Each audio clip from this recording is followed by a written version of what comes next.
এ নিয়ে আলোচনা করতে এই মুহূর্তে চট্টগ্রামে আছেন সহকর্মী কমল দে, তার সঙ্গে যুক্ত হচ্ছেন এভিয়েশন বিশেষজ্ঞ আনোয়ার এইচ সিদ্দিকী। আমরা সরাসরি চলে যাচ্ছি কমলের কাছে। বিমানবন্দরের যে মাস্টার প্ল্যান সেটা কতটা কাজে আসবে, এখন কি সংকট রয়েছে এবং সমাধানের পথ কি, সেটা নিয়ে আলোচনা করব। আলোচনায় যোগ দিয়েছেন এভিয়েশন বিশেষজ্ঞ আনোয়ার এস সিদ্দিকী। আনোয়ার, আপনাকে স্বাগত জানাচ্ছি। আপনি দীর্ঘদিন ধরে একটি স্বনামধন্য আন্তর্জাতিক বিমান সংস্থা চাকরি করছেন এবং চট্টগ্রাম সহ বৃহত্তর চট্টগ্রাম দায়িত্ব পালন করে আসছেন। আপনার দৃষ্টিতে এই মুহূর্তে এসে চট্টগ্রাম শাহআমান বন্দরের বিমানবন্দরে কি কি সংকট রয়েছে বা কী ধরনের সমস্যাগুলো রয়েছে আপনাদেরকে ফেস করতে হয়? ধন্যবাদ এই প্রশ্নের জন্য।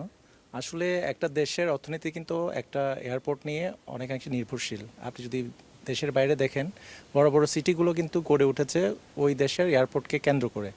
সেক্ষেত্রে চট্টগ্রাম কিন্তু অনেক সম্ভাবনাময় ছিল, এই এয়ারপোর্ট নিয়ে অনেক আশা ভরসা আমাদের ছিল। কিন্তু ব্যাপারটা হচ্ছে ইনফ্রাস্ট্রাকচার এখনও ওভাবে গড়ে ওঠেনি। এটা বিদেশি এয়ারলাইন্সগুলোকে আকৃষ্ট করার মতো ইনফ্রাস্ট্রাকচারও গড়ে ওঠেনি। আমরাও চেয়েছিলাম এখান থেকে অপারেট করার জন্য, বাট এখানে বিজনেস ক্লাসের আলাদা ফ্যাসিলিটিস, তারপরে বোর্ডিং ব্রিজের সক্ষমতা কম, তারপরে ব্যাগেজ বেল্ট যেটা আছে সেগুলো প্রতুল, যার কারণে এইখানে অপারেট করার জন্য যেসব এয়ারলাইন্সের যেসব ইনফ্রাস্ট্রাকচার দরকার সেটা এখনও পর্যন্ত সরকার আমাদেরকে দিতে পারেনি। আর বিনিয়োগ বান্ধব পরিবেশ গড়ে তোলার জন্য তো এয়ারপোর্টের আপনার পূর্ণ সক্ষমতা যদি দিতে না পারে তাহলে তো বিদেশি এয়ারলাইন্সরা আসবে না। একটা কথা বলা হচ্ছে 2035 সাল নাগাদ চট্টগ্রাম বিমানবন্দর দিয়ে অন্তত 50 লাখ যাত্রী আসা যাওয়া করবে। এখন যেটা যাত্রী আসা যাওয়া করছে বছরে 15 থেকে 18 লাখ। তো যদি আর কত 10 বছর পর যদি 50 লাখ হয়, সেটা সামাল দেওয়ার মতো পরিস্থিতি চট্টগ্রাম শাহআমান বিমানবন্দর কর্তৃপক্ষ রয়েছে কিনা? টোটালি অনেস্টলি আমার মনে হয় না, কারণ এটার জন্য আরও দীর্ঘমেয়াদী পরিকল্পনা গ্রহণ করতে হবে। যেমন ধরেন আমাদের চট্টগ্রাম এয়ারপোর্ট কিন্তু এখনও 24 আওয়ার্স অপারেটেড না। 24 আওয়ার্স যদি অপারেটেড করতো তাহলে এই সক্ষমতা অনেকখানি বাড়তো। আমার যতটুকু ধারণা সম্ভবত 9 ঘন্টা এটা অপারেট করে। আমরা যতটুকু জানি সকালে 4 ঘন্টা বা 5 ঘন্টা, বিকেলে রাতে 5 ঘন্টা, আবার রাত 12টার পর রানওয়ে বন্ধ থাকে।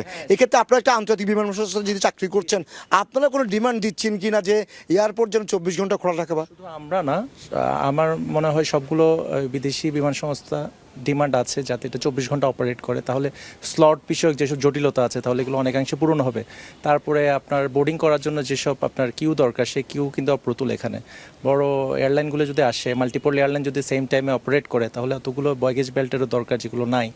তারপরে 24 আওয়ার্স অপারেশনে যেটা বললাম সেটাও এখনও নাই। এছাড়াও বড় একটা অসুবিধা দেখলাম আমরা, কার্গো ভিলেজটাও ওরকম আপনার আধুনিক না এবং এটাও সক্ষমতা অনেক বাড়াতে হবে।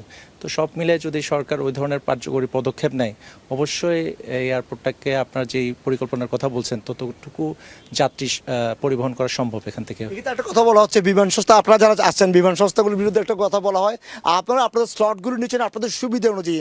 অফ পিক টাইম, অর্থাৎ আমাদের যেহেতু চট্টগ্রাম শাহআমান বিমানবন্দর মধ্যপ্রাচ্য থেকে বিমান আনা নেওয়া করে, এবং এক্ষেত্রে আপনারা অফ পিক টাইম যে সেটাই আপনারা ব্যবহার করছেন, পিক টাইমটা আপনারা স্লট কিনছেন না বা স্লট নিচ্ছেন না, এটা আসলে সত্য কিনা? না, এটা সত্য না। এটা সত্য না এই কারণে পিক অফ পিকটা নির্ভর করে আপনার ওই পার্টিকুলার এয়ারলাইন যখন অপারেশনে যাবে সেই এয়ারলাইনের অপারেশনের সক্ষমতা তখন নির্ভর করবে এয়ারপোর্টের সক্ষমতার উপরে। তো এয়ারপোর্ট যখন অপারেট করবে না সেই টাইমে তো আর এয়ারলাইনগুলো অপারেশনে যাবে না। সেই জন্য অফ পিকের যে কথাগুলো আসছে ওই 9 ঘন্টার কারণে এটা হচ্ছে।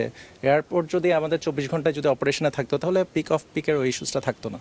এক্ষেত্রে আর যেটা এখনও কিন্তু নানা সংকট হয়েছে, এই সংকটের মাঝেও প্রায় 18 লাখ বছর যাত্রী বহন করা কিন্তু সেটাও চারটিখানি কথা নয়। প্রায় 16,000-এর বেশি আন্তর্জাতিক এবং অভ্যন্তরীণ 11,000 ফ্লাইট উঠানামা করছে।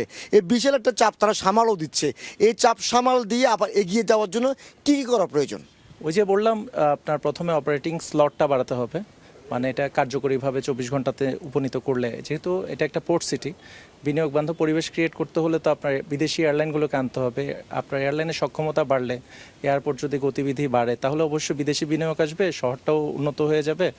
আর অন্যান্য যেসব এয়ারলাইনের কথা বলছেন তারাও আসবে, এখানে বিনিয়োগ করতে আগ্রহী হবে।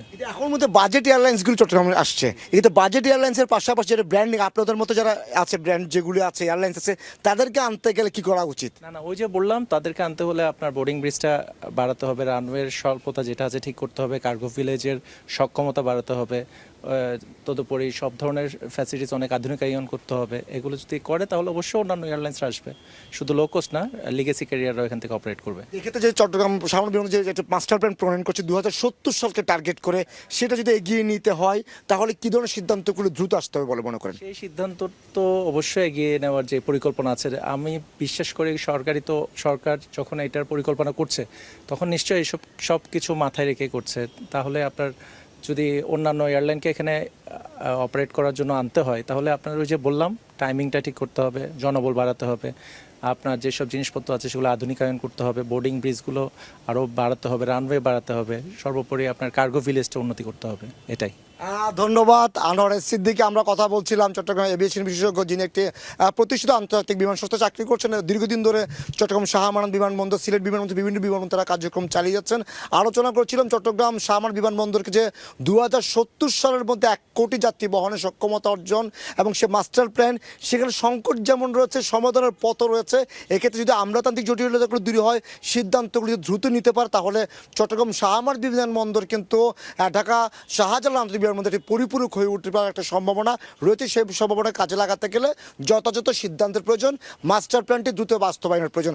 আমরা যে আলোচনা করছিলাম চট্টগ্রাম শাহ আমানত বিমানবন্দর নিয়ে, সে আলোচনা এখানে শেষ করছি। একজন অতিথিকে সঙ্গে নিয়ে যুক্ত হয়েছিলেন সহকর্মী কমল দে চট্টগ্রাম থেকে।